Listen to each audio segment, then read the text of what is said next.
Efésios 6, de 11 a 13 diz assim: revesti-vos de toda a armadura de Deus, para que possais estar firmes contra as astutas ciladas do diabo. Porque não temos que lutar contra a carne e o sangue, mas sim contra os principados, contra as potestades, contra os príncipes das trevas deste século, contra as hostes espirituais da maldade nos lugares celestiais. Portanto, tomai toda a armadura de Deus, para que possais resistir no dia mau e, havendo feito tudo, ficar firmes. Amém? Amém. Nós falamos sobre luta, sobre batalha, sobre milícia. Paulo, na semana passada nós lemos que ele falou: combati o bom combate. Combate, luta. Completei a carreira, guardei a fé, é o que Paulo fala. Mas o foco nosso está nessa visão de Paulo de combate, de luta. A Bíblia nos diz para nós cumprimentarmos os irmãos na paz do Senhor, na graça e na paz do Senhor. Aí você fala: calma aí, como que eu vou falar de paz se a própria Escritura me apresenta o termo combate, o termo milícia, o termo guerra? Como que eu vou conseguir tornar essas duas ideias aparentemente antagônicas? Como que eu vou conseguir trazer, eu não estou achando a palavra, mas eu quero dizer, quando você consegue conciliar. Como nós vamos conseguir conciliar paz e guerra? Lutas com a graça de Deus. Como nós vamos conseguir trazer união entre paz e batalha? Jesus, ele, uma certa ocasião, ele fala que ele veio para nos deixar a paz. Ele fala: eu vim para deixar a paz, a minha paz vos dou. Mas ele fala: eu não vos la dou como o mundo a dá. Ele falou: a forma como eu coloco paz na sua vida é diferente da paz que o mundo busca. A paz que o mundo busca é uma paz diferente da paz do Senhor. E a Bíblia fala: nós temos que cumprimentar o irmão na paz do Senhor, não é na paz do mundo. A paz do mundo, ela supõe que para evitar conflitos, as pessoas se dobram a qualquer coisa. Então as pessoas ficam quietas, evitando conflito, e assim existe uma falsa sensação de paz. Jesus fala: não, a paz que eu vim trazer, antes disso, vem uma espada. Ele fala: eu não vim trazer paz, eu vim trazer espada. Então parece contradição. Ele fala: eu vim colocar um contra o outro, mãe contra filha, irmão contra irmão, enfim. Ele fala: onde eu entro, onde Cristo entra, traz luta, traz divisão, uma espada colocada naquele lugar. Mas tudo isso em prol da paz que Deus quer implantar no coração das pessoas. É uma paz interior, é uma paz no meio da guerra, é uma paz no meio dos conflitos, é uma paz no meio das aflições. Jesus disse, e eu sempre vou repetir isso: no mundo tereis aflições. Nós temos que entender que a paz, ela tem que brotar num coração que consegue lutar com as aflições, consegue lutar contra os inimigos da sua alma. A paz não tem nada a ver com não estar acontecendo nada de difícil, não é isso. A paz que a Bíblia nos apresenta, a paz que Jesus veio trazer, não tem nada a ver com você não estar passando por problemas. Porque se fosse assim, eu e você, nós jamais teríamos paz. Nós estamos sempre lutando com alguma coisa. Eu, pelo menos, sempre estou. Aí você fala: ah, pastor, mas não pode. O Evangelho diz que eu não vou ter luta nenhuma, que Deus venceu tudo para mim. Não, Jesus foi claro, categórico. Ele falou: você vai ter dificuldades, e grandes. E não só dificuldades, aflições. Mas tem de bom ânimo. Eu venci o mundo, é o que ele fala. E é isso que nós temos que entender. A paz, ela independe das circunstâncias externas que vêm na nossa vida, ou até de circunstâncias internas. A paz, ela surge na nossa vida quando nós entendemos o nosso lugar em Cristo. Que as lutas, elas vêm, e Cristo, Ele quer que você as vença. A paz, ela vem no seu coração, porque você sabe que Cristo vai te levar à vitória. É uma vitória. E nós estamos falando tanto de paz, de guerra, de luta, e no fim nós estamos falando de todas essas coisas. Falei muitas coisas na semana passada, mas a pergunta é: quem é o verdadeiro inimigo? Contra quem nós estamos lutando? Carne? O irmão já falou ali, a carne, mas é só a carne? Não. Mas aí, se falar que é a carne, aí cai em contradição aqui também, ó. que ele fala um pouco mais para frente que a nossa luta não é contra a carne e o sangue. Então, que carne é essa? Tá certo, é a carne, mas a carne que ele está falando é o eu. O eu. Um dos meus maiores inimigos sou eu mesmo, mas nós temos mais inimigos. O outro inimigo é o mundo. O mundo se levanta contra nós. Deus diz na sua palavra, Jesus falou isso. Se você quiser ser amigo de Deus, você vai se tornar inimigo do mundo. O mundo vai se tornar seu inimigo, é natural. Então você tem um segundo inimigo. Então olha só, vamos recapitular. O primeiro inimigo sou eu mesmo, o meu inimigo. O seu inimigo é você, né? Eu não sou seu inimigo, né? É você, né?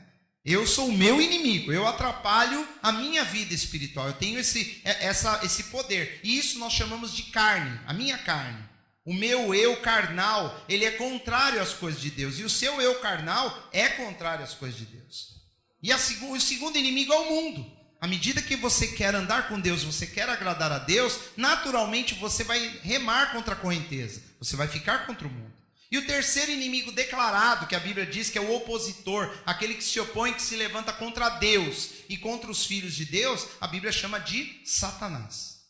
Esse é o nosso maior inimigo. A Bíblia fala que é acusador. Eu sei que numa sociedade moderna, como assim? Como assim? Nós acreditamos em Satanás? Jesus acreditava, Jesus ensinou sobre ele, a Bíblia fala sobre Satanás. Ah, mas os tempos são outros, os tempos mudaram. Nós somos pessoas de mente aberta, nós pensamos fora da caixinha. Pois é, pensou fora da caixinha, então acredita em Satanás. Porque a maioria das pessoas não acredita.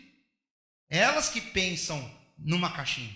Quem pensa fora da caixa, considera que existem seres espirituais que se levantam contra o povo de Deus. Esses são nossos verdadeiros inimigos. E Paulo diz aqui no começo, versículo 11: revestivos. Ele usa uma palavra que é muito curiosa na Bíblia.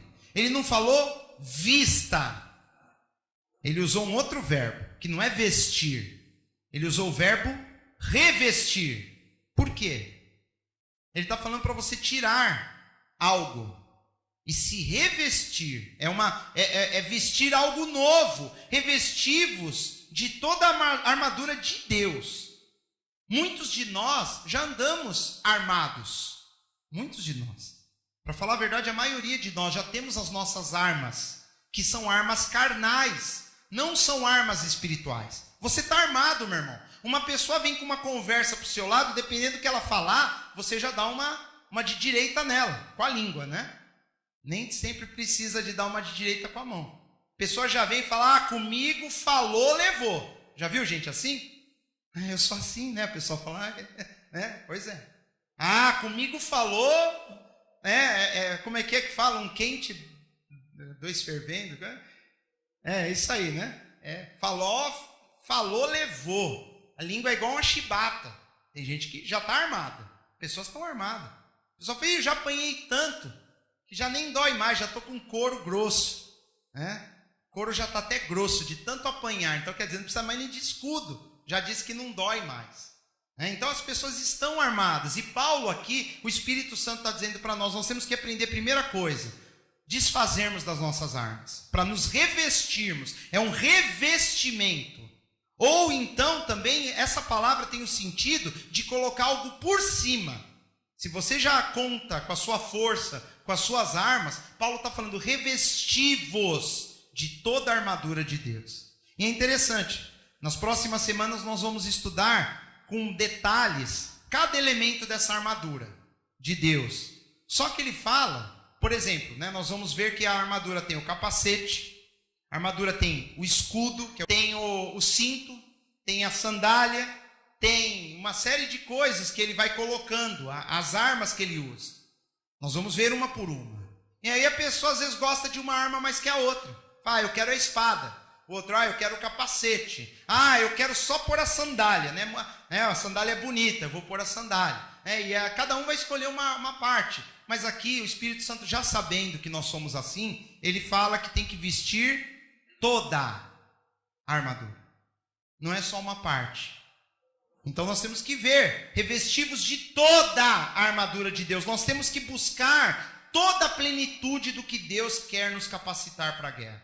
Se você for com coisas faltando, a vitória não é certa, queridos. E nós precisamos disso. A caminhada cristã, ela necessita. Deus, ele nos chama para uma batalha, ele fala que nós somos soldados de Cristo. Que nós temos que combater esse combate. É um combate esperado. Queridos, eu gostaria muito de chegar para vocês e falar que tudo será um mar de rosas. Não é verdade. Não é. Você vai ter muita luta, meu irmão. Você vai ter principalmente que você passou para o exército que o inimigo odeia. Você não está mais no exército deles. Agora você é inimigo. E o inimigo se levanta contra... Por isso que a Bíblia chama Satanás de inimigo. Inimigo das nossas almas, das nossas vidas. Assim que nós começamos a andar com o Senhor, começou uma guerra, uma batalha. E eu vou falar para vocês, meu irmão, eu não quero saber. Eu quero ir até o fim nessa batalha.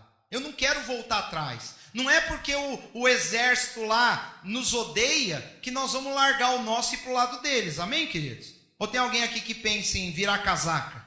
Voltar lá, não é melhor lá que pelo menos lá eles não me atacam. Vou ficar amigo deles, né? Ficar amigo do exército. Eu estou falando do exército, eu não estou falando das pessoas. Mas como assim? Eu não estou entendendo então. Paulo continua. Tem que revestir de toda a armadura de Deus, para que possais estar firmes contra as astutas ciladas de quem? Do diabo. Ele está falando, o diabo é astuto.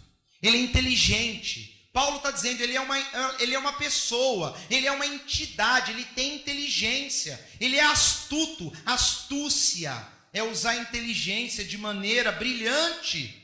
Não é uma inteligência comum. Não, ele é astuto.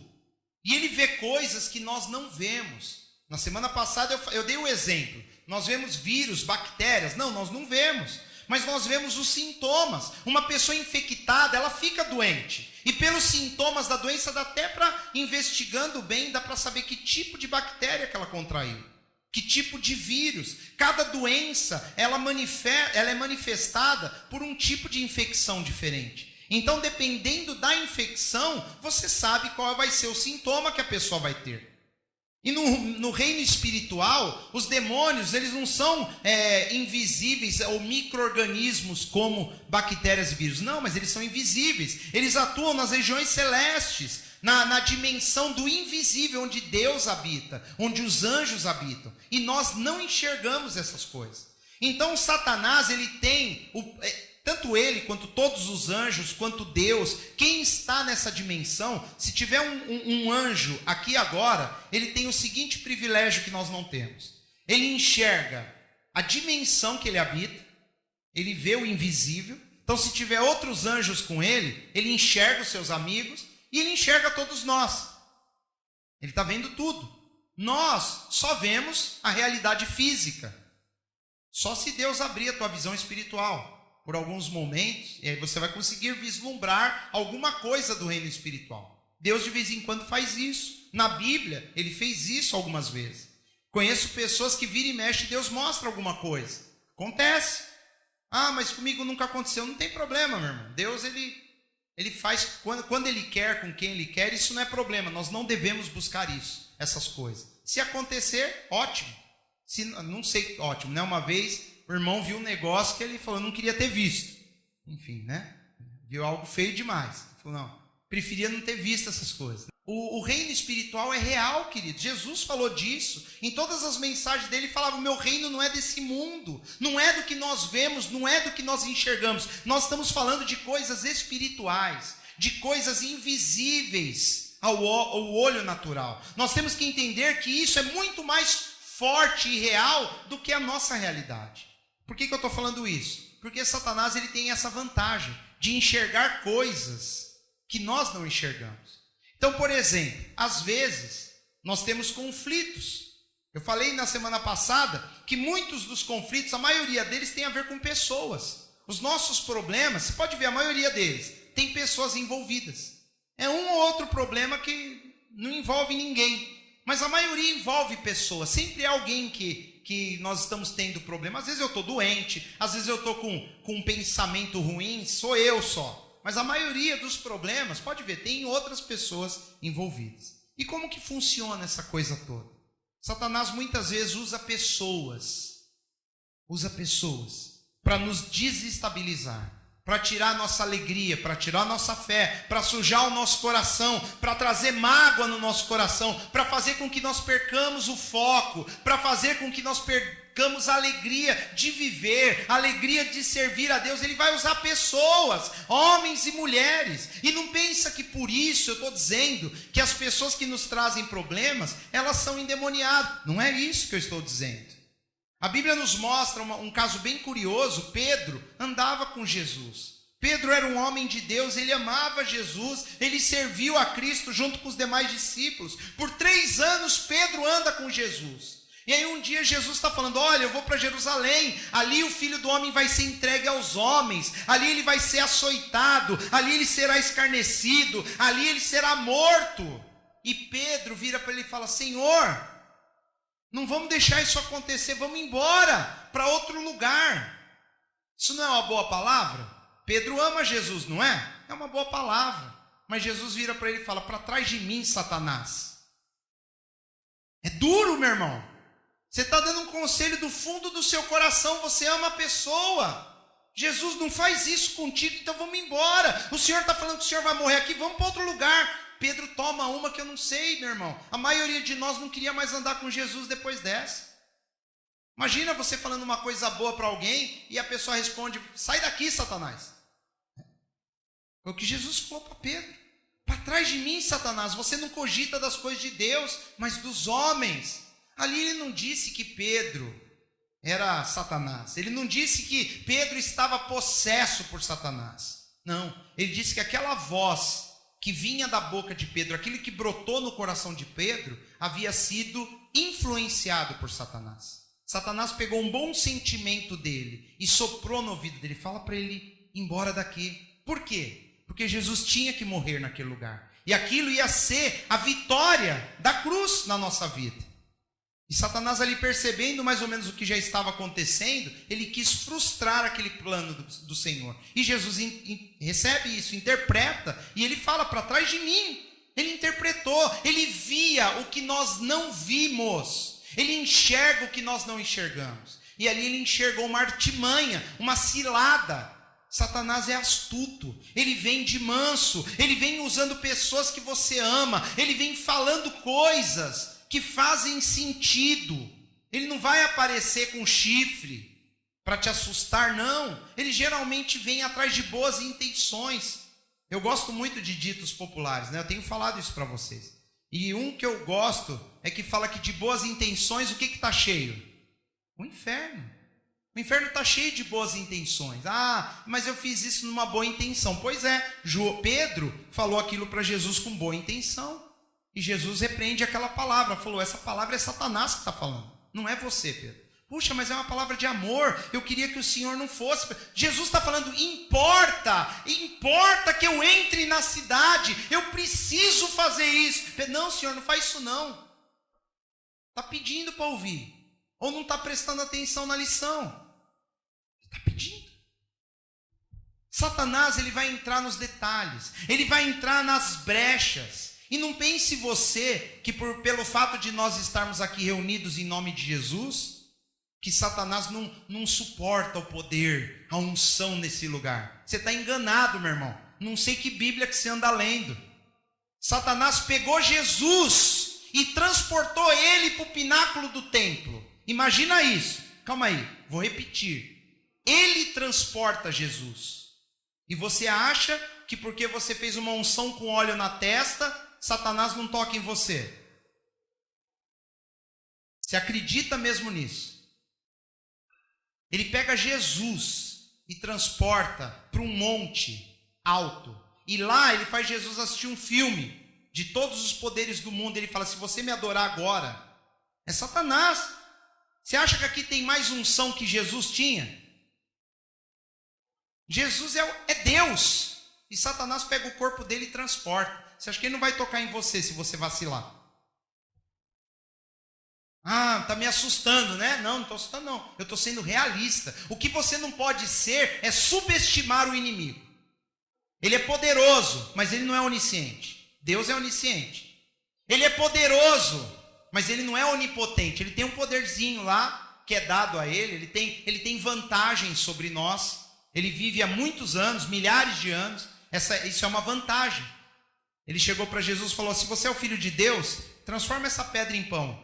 Você talvez nós íamos querer transformar. Calma aí que eu vou orar. Ô Senhor, assim como desceu o fogo do céu lá com Elias, transforma essas pedras em pães, porque Satanás está desafiando meu Deus. Ele falou: não, Jesus não fez nada disso. Ele virou e falou: nem só de pão viverá o homem, mas de toda palavra que procede da boca de Deus. Jesus citou lá Deuteronômio capítulo 8.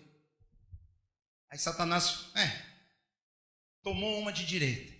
Mas ele falou: então tá bom. Aí é quando ele transporta ele. Se você me adorar agora, eu te dou todo esse poder. Por quê? Porque o poder é dele. O poder que está no mundo é de Satanás. Por isso que nós não devemos buscar essas coisas. Porque é tudo dele. Você tem que adorar ele para ter o melhor dessa terra. Nesse sentido. Nesse sentido. Quiser rápido, é só servir a ele. Você vai ficar ricão, queridos. Milionário. Se é isso que você está buscando, você está no lugar errado. E aí Jesus falou assim: somente ao Senhor teu Deus adorará, somente diante dele se prostrará. E Satanás aí pega e transporta ele de novo, lá do monte para o pináculo do templo. Ele fala: então, é para a gente disputar na Bíblia, então vamos lá. Jesus pula daqui lá embaixo, porque está escrito. Satanás cita a Bíblia. Aos seus anjos dará ordem ao seu respeito para que não tropeces em pedra. Aí Jesus fala: mas também está escrito: não tentarás o Senhor teu Deus. E a Bíblia diz que Satanás saiu dali para tentá-lo no momento oportuno. Quer dizer, ele vai voltar. A Bíblia diz, ele vai voltar depois. E ele volta como? Ele volta através de pessoas que, quando Jesus está ali pregando, uma mulher grita do meio da multidão: bem-aventurados os seios que te amamentaram. Está falando da mãe dele, né? Bem-aventurado. Ele fala: oh, para com isso aí. Já vai começar a idolatria a Maria, com ela viva, né? Já falou: não, para com isso aí, para com isso aí. Antes, mais bem-aventurados são aqueles que ouvem a minha palavra. Ele falou, ele já cortou. Ali Satanás já queria começar a tomar: ei, Maria! Ele já... Satanás tentando. Jesus está lá, chega um homem perto dele e falou: ô, bom mestre. Ele já, opa, olha o Satanás aqui, ó. A pessoa vem te bajulando. O que ela quer? Qual que é a intenção? Mal me conhece, bom mestre. Ele fala: por que você me chama bom? Bom só tem um, é Deus. Palavra de Satanás. Satanás é ato. Jesus, ele o tempo todo ele foi atacado. Pedro, o que eu falei: ô Senhor, não faz isso contigo. Para trás de mim, Satanás. Satanás. E ele via coisas. Ele chega depois para Pedro mais para frente. Ele fala: Pedro, Satanás, ele está tentando te cirandar. E eu intercedi por você, eu orei, eu vi. Jesus via o que nós não vemos. Às vezes você pode pensar: mas Jesus, por ser Deus, ele enxergou Satanás ao redor de Pedro. Não, talvez pela atitude de Pedro, o jeito que Pedro estava se comportando, a forma como ele vinha agindo. Jesus já estava entendendo o que tinha por trás daquilo. É o que eu falei, o médico, ele vai dizer que você está doente pelos sintomas. Ele não precisa de ver a bactéria. Às vezes precisa fazer um exame de sangue, enfim. Precisa fazer uma radiografia. Mas às vezes os sintomas da pessoa, ele já dá um diagnóstico bem preciso. E Jesus começou a olhar para Pedro e falou: ah, esse Pedro aí está vacilando. O jeito dele está estranho. Olha como ele está falando ali com o André. Ele está diferente. Não é mais o Pedro. Pedro, vem cá, Pedro. Ó, Satanás está atrás de você aí. Cuidado. Eu estou orando. Jesus estava esperto. Quando Caim decidiu matar Abel, a Bíblia diz que ele ficou com o semblante caído, e Deus percebeu, e Deus chega para ele e fala: Caim, o que está acontecendo? O que é isso? Eu estou vendo na sua cara, olha que o pecado jaz à tua porta. E Caim ficou quieto, ele falou: não, estou de boa, Senhor. E ele foi lá e matou o irmão. Acontece algo em nós que é visível. Uma pessoa com discernimento começa a observar a minha, a sua vida. Logo ela começa a perceber: tem algo errado, esse irmão não está bem, essa irmã não está bem, tem acontecendo algo, vem acontecendo algo na vida dela. O espiritual se manifesta através de sinais no reino físico. E nós temos que entender essas coisas. Ele fala aqui, nós temos que estar firmes contra as astutas ciladas do diabo. Por isso que eu preciso dessa armadura. Porque o diabo vai se levantar, ele vai nos atacar, é fato. Ele não vai escolher um, Ai, que não seja eu. Não adianta fazer essa oração. Todos nós somos alvos dele, desde o dia que nós aceitamos a Cristo na nossa vida. Ficar negando isso é sofrer à toa. Aceitar e entender essas coisas é se preparar. Você se prepara. Vamos supor que está vindo inimigos para atacar aqui o Brasil, especificamente Poá, e ninguém te avisa. Todo mundo sabe, só o pessoal de Poá não foi avisado. Como se fosse possível fazer isso. Imagina uma situação que fosse possível. Ninguém aqui fica sabendo. E amanhã chega o exército matando todo mundo. Agora, vamos mudar a história. Imagina que o pessoal anuncia que daqui a um mês eles vão atacar Poá e vão matar todo mundo. E já estão atacando lá longe. Vocês estão vendo que é verdade. O que vocês vão fazer? Oi? Fugir? Não. Fugir, lógico, né? Mas essa daqui não dá para fugir. Eles vão querer nos pegar onde nós formos. Esse aqui tem que se preparar. Você tem que estar pronto, preparado, como um soldado. A Bíblia diz um bom soldado de Cristo. Nós temos que estar preparados. E eles vêm com ciladas astutas. Astutas. É com inteligência. Ele não vem disparando tiro como um exército. Ele não vem nos atacando frontalmente com uma pessoa vindo nos agredir. Isso é o extremo. Não. Ele vem com alguém propondo algo para você que vai te levar para longe de Deus. Ele vai vir com uma conversa que vai ser interessante para você. Isso vai fazer você pensar, puxa, eu nunca tinha pensado nisso. Isso vai fazer com que você reveja até os seus conceitos cristãos. É assim que Satanás age. Como Pedro fez lá com Jesus. E Jesus na hora captou. Isso é um ataque. Isso é Satanás querendo me derrotar. Para trás de mim. Ele resistiu, ele compreendeu, ele entendeu, porque Satanás, o diabo, é astuto. Tem gente que acha que porque fez uma oração, sabe a tal da oração forte? O pessoal falava, vem aqui que nós vamos fazer uma oração forte aqui na igreja. Aí aquele negócio todo, pisa aí na cabeça do diabo, e todo mundo pisa, queima, queima, já viu isso? Queima, e Satanás não sei o que, estende a mão para lá agora, queima o Satanás que está lá na sua casa, e fica fazendo essas coisas. Queridos, se não houver mudança de comportamento, se não houver um revestimento da armadura de Deus, isso tudo é em vão. Isso não resolve nada, não adianta nada. Ah, não, pela fé Satanás está aí, pisa na cabeça dele, a pessoa está lá pisando, pisa, aí sai daqui e fala mentira, faz o que não presta, enfim. E não pisou em nada, meu irmão. Jesus nunca ensinou você a fazer essas coisas dessa forma. Sujeitai-vos a Deus, resisti ao diabo, e aí ele fugirá de vós. Então existe uma promessa na Bíblia, ele foge daqueles que resistem a ele quando se submetem a Deus. Em nenhum lugar diz que se você fizer com a mão assim, gritar alguma coisa, não é assim que resolve as coisas. Nós temos que entender que aquilo que é espiritual se vence de maneira espiritual. E o maior poder que nós temos é o poder da obediência à palavra de Deus. A pessoa que se diz cristã e não obedece a essa escritura, eu não sei o que ela está acreditando, o que ela está esperando que Deus faça por ela. Ah, mas eu sirvo Deus do meu jeito. Não existe isso, meu irmão. A revelação de Deus para nós foi através da Bíblia. É a Bíblia que nos revela quem é Deus. Como que a Bíblia me revela alguém com todas as instruções do que eu devo fazer para servir esse alguém? Aí eu falo, puxa, eu conheci a Deus, Deus é real. Agora eu fecho a Bíblia e falo, só que eu vou servir Ele do jeito que eu quiser. Não tem nem sentido.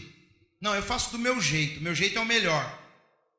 Estou dizendo que o que Deus inspirou aqui nos homens da Bíblia não funciona. No caso de guerra, você tem que saber quem é seu inimigo. Você tem que estudar a nação estrangeira. Você tem que saber que armas que eles têm. Você tem que saber como eles se posicionam. Você tem que saber, dependendo da arma que você tem, você não vai resolver nada.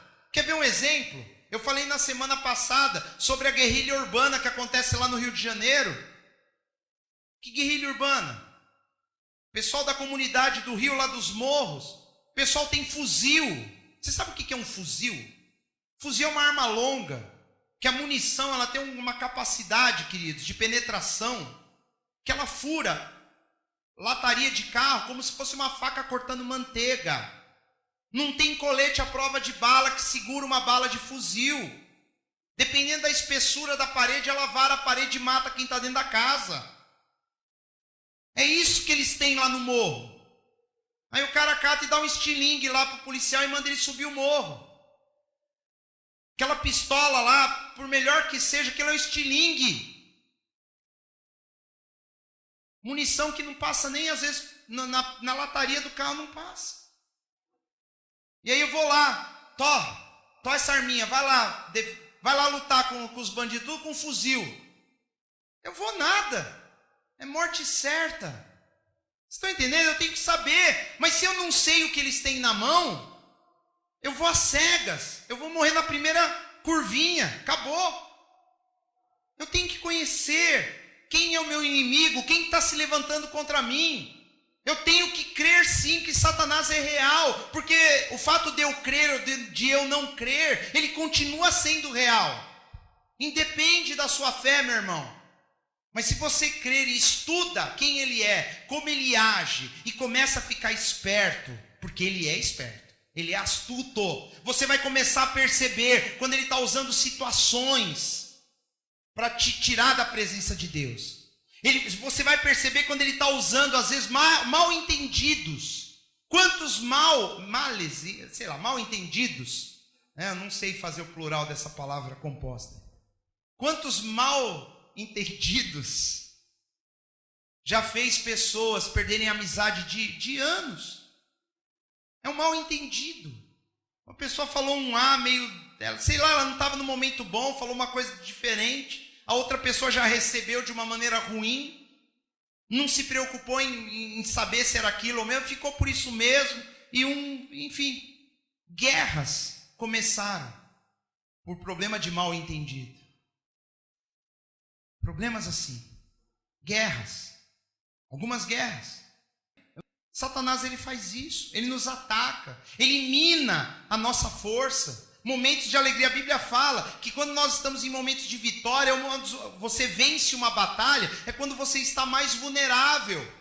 Sansão venceu lá a batalha lá com a queixada do jumento, e aí ele teve uma sede, ele clamou a Deus, ele achou que ia morrer. Elias, depois que os profetas de Baal, eles foram todos mortos, aquela vitória que ele teve, ele orou, caiu fogo do céu, consumiu o holocausto, aquilo foi tremendo. Toda a nação de Israel gritou, só o Senhor é Deus, só o Senhor é Deus. Aí vem Jezabel, uma mulher maligna, e ela manda um recado para ele, é um recado de Satanás, fala para Elias que eu vou mandar matá-lo. Ele tinha visto o poder de Deus, ele viu cair fogo do céu, ele com os seus homens mataram todos os profetas de Baal. Aí uma mulher dá uma palavra, ele vai morrer, pronto. Ele ficou com depressão, ele foi lá para o deserto, parou lá embaixo daquela árvore e falou, oh, Senhor, tira a minha vida, eu quero morrer, eu não tenho mais prazer. Foi um ataque maligno para roubar a fé dele, para roubar aquele momento de vitória. Ele tinha acabado de vencer algo dificílimo, ele tinha acabado de levar aquela nação a glorificar a Deus, e agora ele está lá embaixo de uma árvore pedindo a morte, falando que não tem mais razão de viver. É natural.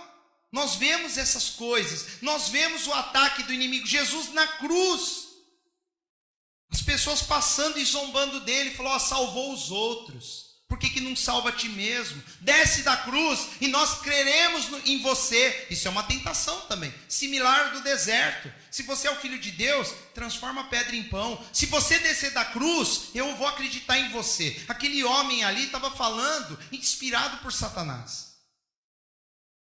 Nós vemos Satanás atacando. Se ele atacou o filho de Deus, ele vai nos atacar também. Versículo 12, ele continua. Porque não temos que lutar contra a carne e o sangue. É a forma como Paulo diz, contra as pessoas. E é aí que nós muitas vezes começamos a perder as batalhas da vida. Nós achamos que o nosso problema é a pessoa. Nós achamos que são as pessoas. E a nossa luta não é contra elas. Elas não são o problema. O problema é o mal espiritual que age por trás daquela situação, que faz com que aquela pessoa nos magoe, que aquela pessoa, ela se deixa levar. Obviamente, uma pessoa que ela está atenta, ela não vai se deixar usar por Satanás. E eu não estou falando de possessão demoníaca. Muito diferente. Totalmente diferente. O possesso, se você orar, é a pessoa querer buscar Deus, mais cedo ou mais tarde o demônio ou larga ela não vai ser mais possessa. Em alguns casos até manifesta, né, aqueles demônios. Você vê a pessoa fica endemoniada, você manda embora em nome de Jesus e começa um processo de libertação. Eu não estou falando de possessão, eu estou falando de pessoas, até que servem a Deus, que às vezes são usadas. Às vezes por falta de atenção, às vezes por não saber se portar ou por nem perceber que as atitudes dela estão sendo um problema na vida de outras pessoas. Então nós temos que pensar nos dois lados. Será que às vezes eu posso ser usado por Satanás? Claro que posso. Posso. Só que muitas vezes ele nem age diretamente em mim ou em você. Às vezes ele age no meio dos dois. Você fala A e ele faz com que a pessoa escute B. E a pessoa fala C e ele faz com que você escute D. É assim que funciona. E não é obviamente Satanás direto.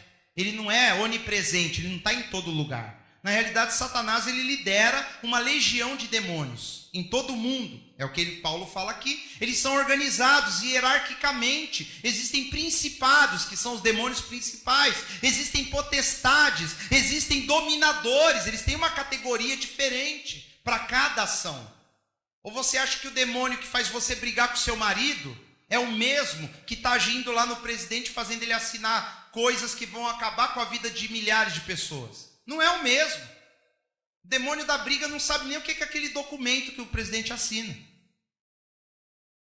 Você acha que eles são oniscientes como Deus? Não. O demônio também tem que saber o que ele está fazendo. Se ele não sabe direito o que é aquela lei, como é que ele vai influenciar alguém fazer uma lei maligna? Nunca pensei nisso. Pois é. O demônio que está lá agindo, lá na Câmara, lá nos deputados, lá no presidente, e não só aqui no Brasil, no mundo todo, ele tem uma categoria diferente, ele tem que entender de lei, ele tem que ter raciocínio. Os demônios que faz briga, ele só sabe fazer briga, sabe xingar, palavrão, sabe? É isso que eles inspiram nas pessoas. Eles são a ralé, e é a que a gente lida aí todo dia. Eles conseguem fazer um estrago tremendo, mesmo sendo simples dominadores. Eles conseguem. Quando a gente não tem sabedoria, nós enxergamos que o inimigo é o outro.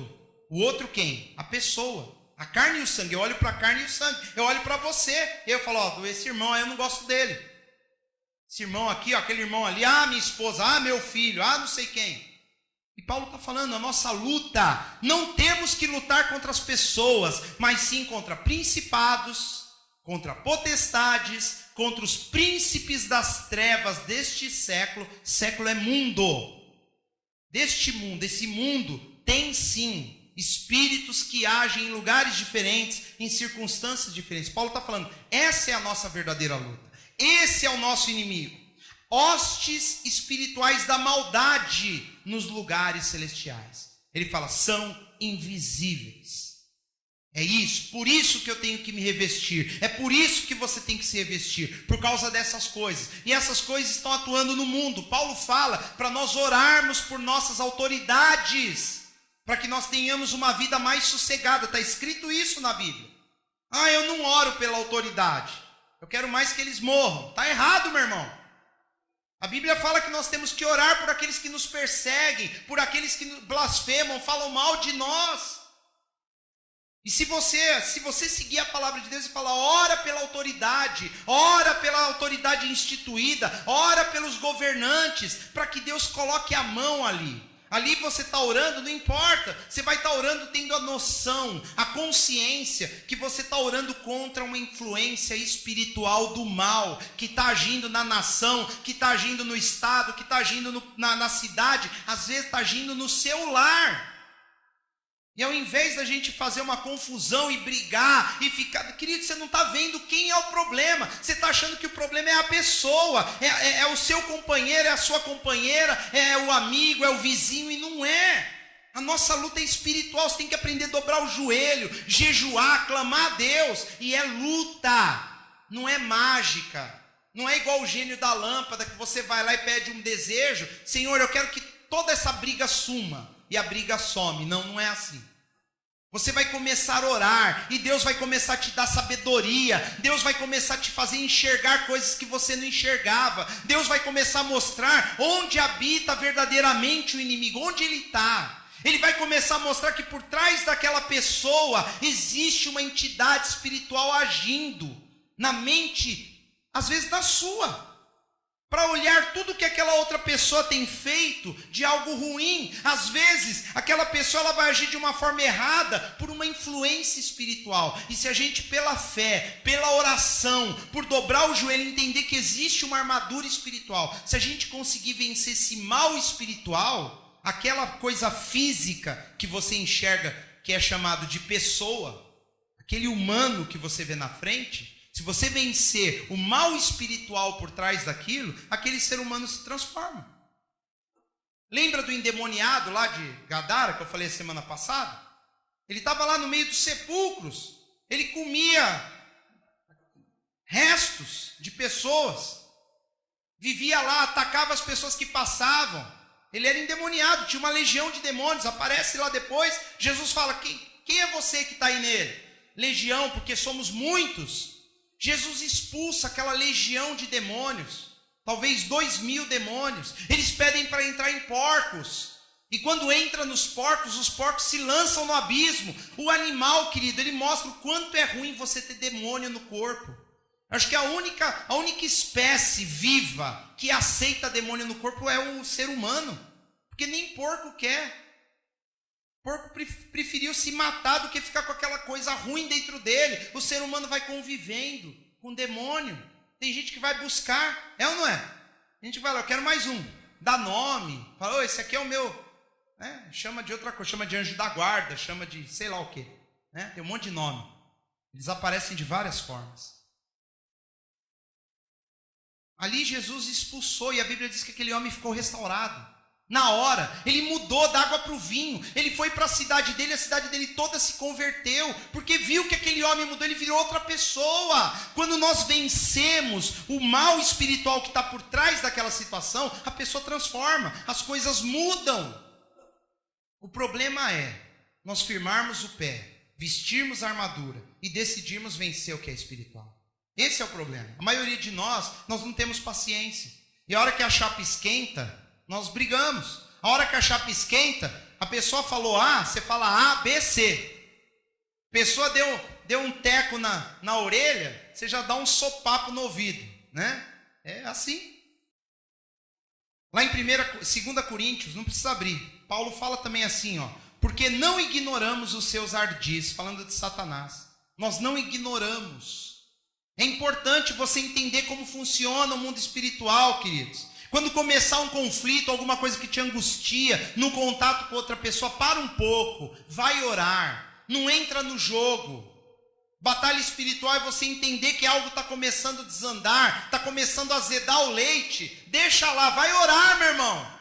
Pede licença com educação, fala, olha, isso aqui não vai dar certo, dá licença um pouquinho, e vai orar, dobra o joelho, pede para Deus te mostrar a verdade. Senhor, me mostra o que eu não estou conseguindo enxergar, mostra o que está por trás dessa situação. Eu preciso, Senhor. A nossa luta não é contra as pessoas, não é contra a carne, não é contra o sangue. Meu irmão, não se deixe enganar, não se deixa levar por essa onda.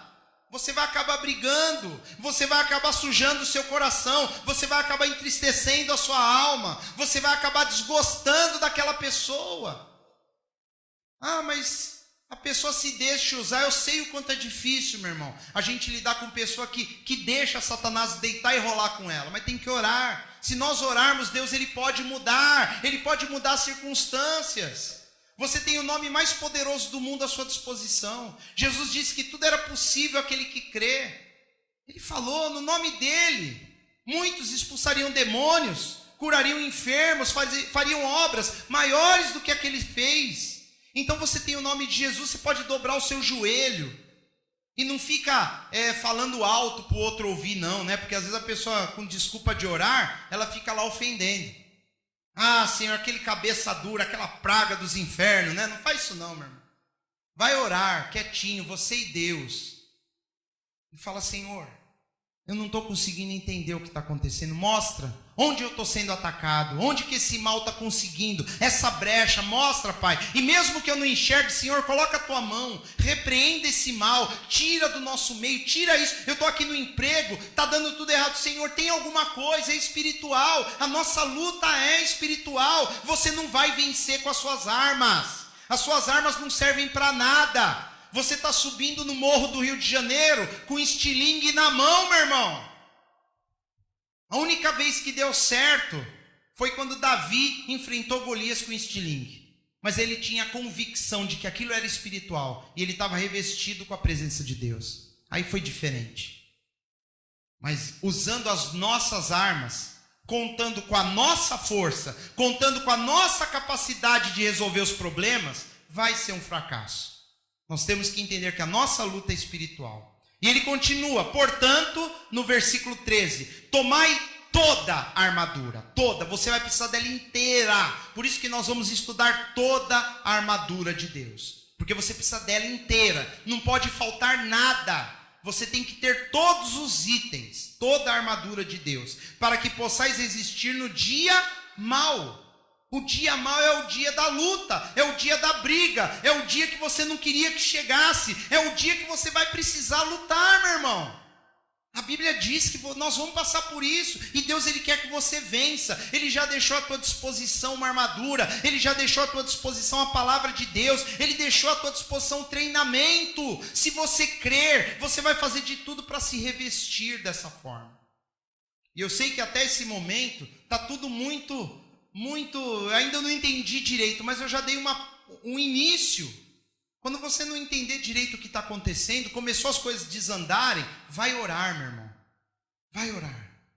Dobra o seu joelho. Inclusive a Bíblia fala que nós temos que orar sem cessar. E se você orar bastante, se você buscar Deus bastante, Deus vai começar a te dar uma sabedoria diferente. Ele vai começar a te dar uma unção e talvez até dons de você enxergar coisas que você nunca viu e que ninguém esteja vendo. Da mesma forma que Jesus viu naquele conselho amigável, amável de Pedro, ele viu Satanás.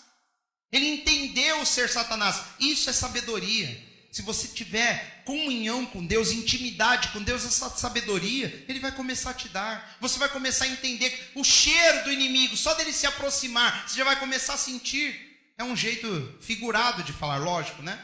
Ah, mas tem gente que fala que Satanás tem cheiro de enxofre, né? Uma vez eu vi, não sei se é uma novela, um filme, eu não lembro. Eu sei que quando Satanás estava perto, a pessoa começava, que cheiro de enxofre. As pessoas não sabem o que falam. De onde tiraram isso? Porque a Bíblia diz que o lago de fogo ele é alimentado com enxofre. Agora, sabe o que é o enxofre? O enxofre é combustível. Naquela época não tinha gasolina, querosene, era o enxofre. Se você já pegou uma pedra de enxofre na mão e pôs fogo nela, ela pega fogo. Inclusive o enxofre é a matéria-prima para fazer a pólvora. E aí a pessoa lê lá na Bíblia que lá no lago de fogo arde com fogo e enxofre para dizer que arde mais ainda do que o fogo normal. É pior. É como se falar fogo e gasolina. A pessoa fala, então Satanás cheira enxofre. Nós temos que conhecer o nosso inimigo, parar com fábulas. Satanás não tem chifre, ele não tem rabo, ele não é vermelho. A Bíblia diz que ele se transfigura em anjo de luz e engana todo mundo. Ele sobe no altar, no púlpito, e ensina um monte de mentira. Ele cria teorias, heresias. Ali só ensina coisa do inferno. Tudo com cara de crente. E inspirado por Satanás. A Bíblia deles é tudo... Eles nem leem a Bíblia. Assim, ó. E o irmão está procurando... Cadê o chifrudo? Né? Assim que fala. Cadê lá o tição? Né? Que fala lá na Bíblia que... o tição que saltou do fogo, foi daí que veio esse nome. O que é o tição? É uma brasa em chama viva. Quando ele fala lá de Satanás atacando lá o profeta, o sacerdote, fala, quem é esse? Esse é um tição que foi tirado do fogo. Tição é a brasa quando está vermelha a ponto de queimar. Aí a pessoa fala, Satanás é o tição, é o cão. Tudo, queridos, não é nada disso. Satanás, ele simplesmente é um dos seres mais inteligentes que tem no universo e que odeia a Deus, e que por você amar a Deus, ele odeia você também. E ele vem transfigurado de uma forma que muitas vezes você não percebe. Ele vem e age pelas beiradas. Ele vai na parte que você não está vigiando, na parte da sua vida que você não tem cuidado. É ali que ele vai começar a semear. Quantas pessoas às vezes que estão descontentes com o seu casamento, ele arranja rapidinho uma cara metade em outro lugar para a pessoa. Ele começa a arranjar uma pessoa que trata ela diferente do jeito que o cônjuge deveria tratar. E aí a pessoa acha, oh, Deus é bom, Deus é bom. Deus é bom mesmo, mas não é ele que enviou essa tranqueira para a sua vida, meu irmão, minha irmã. Satanás, seus ardis, ele vai procurar onde está faltando para ele pôr. Onde o seu desejo, o seu maior desejo, ele vai dar um jeitinho de oferecer aquilo que você deseja, para que você perca o foco, para que você se desvie. E é sobre isso que nós vamos falar nesses dias. Primeiro passo, ore, busque a Deus. Entenda que você tem que resistir no dia mau, você tem que vestir uma armadura. E ele termina aqui no versículo 14, em diante. Depois você pode já ler na sua casa para adiantar. Ele fala, os lombos, a cintura, tem que estar vestido com o cinto da verdade e vestido a couraça da justiça. No versículo 15, nós vamos falar de calçar os pés na pregação do evangelho da paz. No versículo 16, o escudo da fé. E no versículo 17, o capacete da salvação. E nós vamos ver como que Deus vai te capacitar. Se você estiver revestido dessa forma, nada vai te derrotar. Nada. O inimigo é forte, ele é esperto, ele é astuto. Mas você tem do seu lado o melhor general que já existiu, que é Deus. Você é um soldado do exército do Senhor. E se você estiver submisso a Ele, você não perde a batalha. Ele vai te levar à vitória. Ele vence, você vai vencer com Ele. Se você quiser fazer parte. Mas é luta, meu irmão. É só para homem e mulher de fibra. Para quem não quer lutar, não vai acontecer nada. Luta. Ah, mas não quero lutar, não vim aqui para isso, meu irmão. Então abandona Cristo. Porque andar com Cristo é luta. Mas é vitória. A vitória é certa. É certa. Eu tenho certeza que Deus ele tem algo maravilhoso para você. Guardado para você. Mas de todas as coisas, a melhor é a vitória. Ele fala que Deus tem a coroa da vitória reservada para aqueles que o amam. Ame a Deus mais do que qualquer coisa. Confia nele. Viva esperto. Desconfie. Não é fácil assim. Não é aquela pessoa que é o problema. O problema está por trás, além. Se você é uma pessoa de fé, você vai começar a raciocinar que por trás daquele problema tem algo espiritual que precisa ser vencido. Precisa de jejum, precisa de oração e precisa de muita sabedoria da nossa parte para nós agirmos de uma maneira que aquele mal seja eliminado. E aí você vai ver a glória do Senhor na sua vida. Amém?